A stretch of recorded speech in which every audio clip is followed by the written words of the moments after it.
നമസ്കാരം. ഈ അടുത്ത കാലത്ത് എന്നെ ഞെട്ടിപ്പിക്കുന്ന രണ്ട് മൂന്ന് സംഭവങ്ങളുണ്ടായി. എപ്പോഴും എൻ്റെ പ്രിയപ്പെട്ട പ്രേക്ഷകരോടൊപ്പം എനിക്ക് അനുഭവങ്ങൾ പങ്കുവയ്ക്കാനാണ് ഇഷ്ടം. ഇവിടെ ഞാനും ടീച്ചറും മാത്രമാണ് താമസിക്കുന്നത്. അപ്പം ഇവിടെ വരുന്നവരുടെ ചില അനുഭവങ്ങൾ കേൾക്കുമ്പം അത് നമ്മൾക്ക് എന്നെ ഇഷ്ടപ്പെടുകയും സ്നേഹിക്കുകയും എൻ്റെ ഈ യൂട്യൂബ് ചാനൽ കാണുന്നവരുമായിട്ട് പങ്കുവയ്ക്കാനുള്ള അതുകൊണ്ട് എന്തെങ്കിലും ഒരു ഗുണപാഠം നമുക്കുണ്ടാകുമെന്നുണ്ടെങ്കിൽ ഞാൻ ഉൾപ്പെടേണ്ട ആളിൻ്റെ കാര്യമാണ് പറയുന്നത്. ഇത് എല്ലാവരും ഒന്ന് ശ്രദ്ധിക്കേണ്ട ഒരു കാര്യമാണ്. ഞാൻ യാദൃശ്ചികമായ ഒരാൾ, തൃശ്ശൂരുള്ള ഒരാൾ എന്നെ മറ്റൊരാളെ പരിചയപ്പെടുത്തി. അപ്പോൾ അയാളെ കാണുമ്പോൾ വളരെ ജെൻറ്റിൽമാനാണ്, വളരെ ജെൻറ്റിലായിട്ട് സംസാരിക്കുന്ന ഒരാൾ. ഞാൻ എന്താണ് ജോലി ചെയ്തത്? ഞാൻ ആർക്കിടെക്റ്റാണ്. അപ്പോൾ എവിടെയാണ്? ഞാനിങ്ങനെ ഇന്ന മോഡൽ ഇങ്ങനെയുള്ള വീടുകളൊക്കെ വിൽക്കുന്ന ഒരാളാണ്. അപ്പോൾ അദ്ദേഹത്തിൻ്റെ സംസാരവും, ഞാൻ ഒരാപ്പിൾ മാത്രം കഴിച്ച് ജീവിക്കുന്ന ഒരാളാണ്.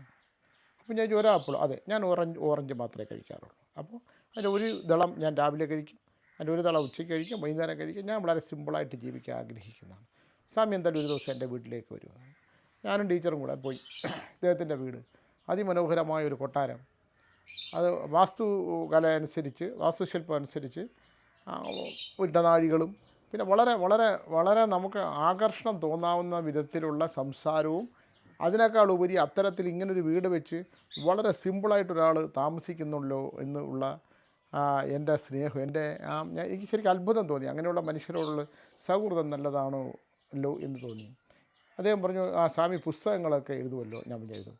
ഞാൻ പുസ്തകം വില കൊടുത്ത് വാങ്ങിക്കാറില്ല, പക്ഷേ എനിക്ക് എഴുതുന്നത് ഇഷ്ടമാണ്, എനിക്ക് വായിക്കുന്നത് ഇഷ്ടമാണ്. അതുകൊണ്ട് സ്വാമിയുടെ പുസ്തകം എനിക്ക് തരണം, ഞാൻ വായിച്ചിട്ട് തിരിച്ചു തരാം.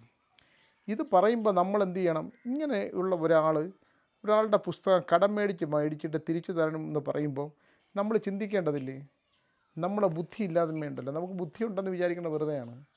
ഞാനത് വിട്ടു, ഇദ്ദേഹത്തിന് പുസ്തകം കൊടുത്തു, ഇദ്ദേഹം വായിച്ചിട്ട് തിരിച്ചും തന്നു. എന്നിട്ട് അതിനെ വിലയിരുത്തി സംസാരിക്കുകയും ചെയ്തു.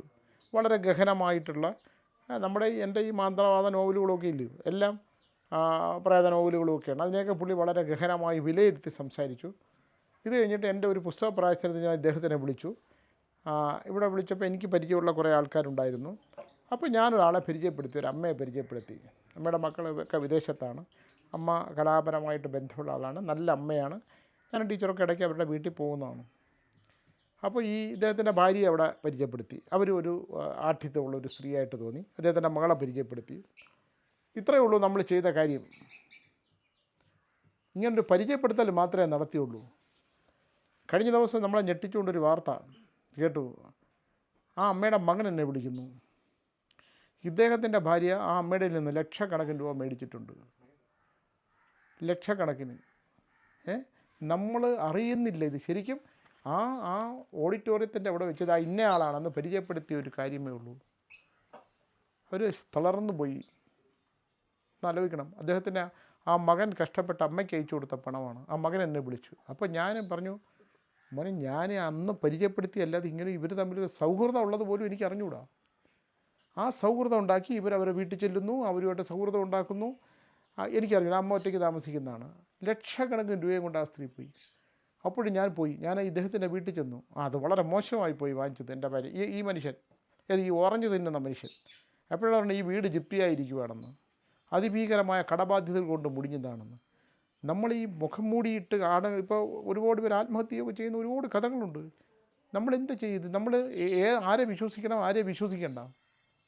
അപ്പോൾ ഞാൻ ഇദ്ദേഹത്തിനെ പരിചയപ്പെടുത്തിയ ആളിൻ്റെ അടുത്ത് പോയി, തൃശ്ശൂരുള്ള നൗഫൽ. സ്വാമിയെടുത്ത് അന്നേ ഞാൻ പറഞ്ഞില്ലേ, സ്വാമിയെടുത്ത് ഇയാളെ കൂടുതൽ അടുപ്പിക്കേണ്ടെന്ന് ഞാൻ പറഞ്ഞു. എനിക്കത് ഓർമ്മയില്ല. ഓറഞ്ചും ആപ്പിളും ഒക്കെ പുള്ളി തിന്നും, സ്വാമി കൂടുതൽ സൗഹൃദം വേണ്ടെന്നൊരു വാക്ക് പറഞ്ഞു. സ്വാമി ഇങ്ങനെയാണ് അയാൾ എന്ന് പറഞ്ഞപ്പോൾ നമ്മൾ നടുങ്ങി പോവുകയാണ് ചെയ്തത്. പെട്ടെന്നുണ്ടാകുന്ന സൗഹൃദങ്ങൾ അവർ അടുത്ത നിമിഷം കൊണ്ട് സുഹൃത്തുക്കളായിട്ട് മാറുന്നു. പൂർവ്വജന്മ ശത്രുക്കളായിരിക്കും നമ്മളെ തീർക്കാനായിട്ടാണ് വരുന്നത്.